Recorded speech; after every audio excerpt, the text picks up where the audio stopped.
दोस्तों, आज हम बात करने वाले हैं कॉन्वेंट शब्द के बारे में। ये कॉन्वेंट शब्द कहाँ से आया, जिसको आज हम बहुत फ़ख्र के साथ लेते हैं, लेकिन ये कितना गंदा शब्द है।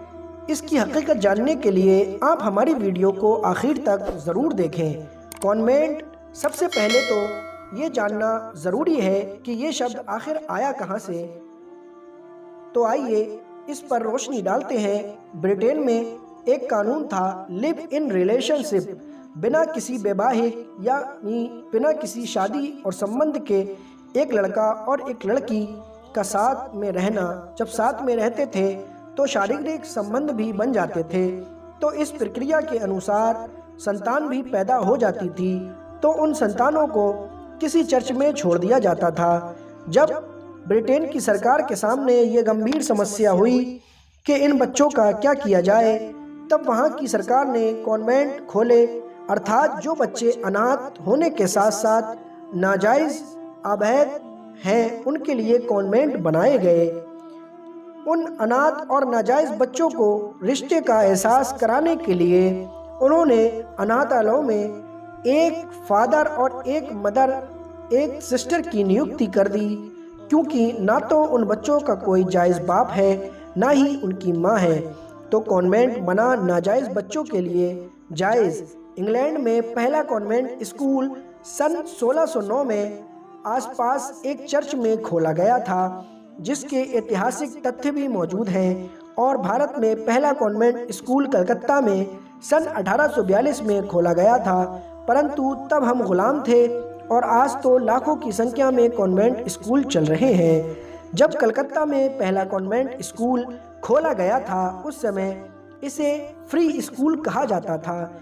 इसी कानून के तहत भारत में कलकत्ता यूनिवर्सिटी बनाई गई, बम्बई यूनिवर्सिटी बनाई गई, मद्रास यूनिवर्सिटी भी बनाई गई, और ये तीनों गुलामी के ज़माने की यूनिवर्सिटी आज भी इस देश में है। मैकाले ने अपने पिता को एक चिट्ठी लिखी थी, बहुत मशहूर चिट्ठी है। उसमें वो लिखता है कि इन कॉन्वेंट स्कूलों में से ऐसे बच्चे निकालें जो देखने में तो भारतीय होंगे लेकिन दिमाग से अंग्रेज होंगे।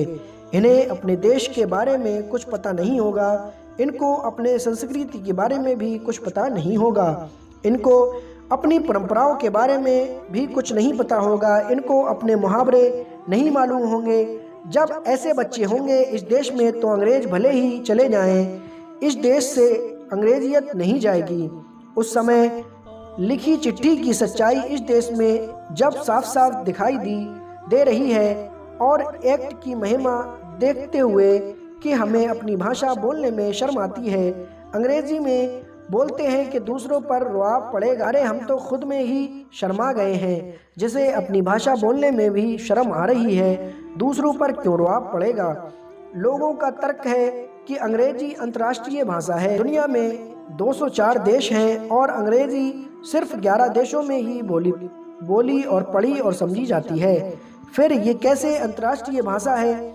शब्द है के मामले में भी अंग्रेजी समुदाय नहीं दरिद्र भाषा है। इन अंग्रेजों की जो बाइबल है वो भी अंग्रेजी में नहीं थी, और ईसा मसीह अंग्रेजी नहीं बोलते थे। ईसा मसीह की भाषा और बाइबल भी की भाषा अरमेक थी। अरमेक भाषा की लिपि जो थी वो हमारे बंगला भाषा से मिलती जुलती थी। समय के काल चक्र में वो भाषा विलुप्त हो गई, यानी ख़त्म हो गई। भारत देश में अब भारतीयों की मूर्खता देखिए। जिनके जायज़ माँ बाप भाई बहन सब हैं वो कॉन्वेंट में जाते हैं, तो क्या हुआ, एक बाप घर पर है और दूसरा कॉन्वेंट में, जिसे फादर कहते हैं। आज जिसे देखो कॉन्वेंट खोल रहा है, जैसे बजरंगबली कॉन्वेंट स्कूल, माँ भगवती कॉन्वेंट स्कूल।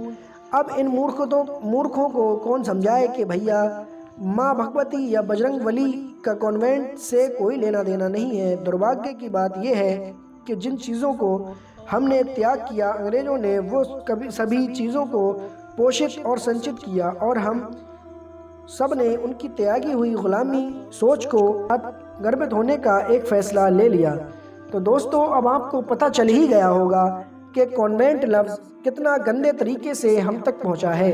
तो दोस्तों, जहां तक है आप कॉन्वेंट शब्द से बचें। और अगर आपको हमारी ये वीडियो अच्छी लगी हो तो हमारी वीडियो को सब्सक्राइब, हमारे यूट्यूब चैनल वर्ल्ड हिस्ट्री को सब्सक्राइब ज़रूर कर दें। शुक्रिया।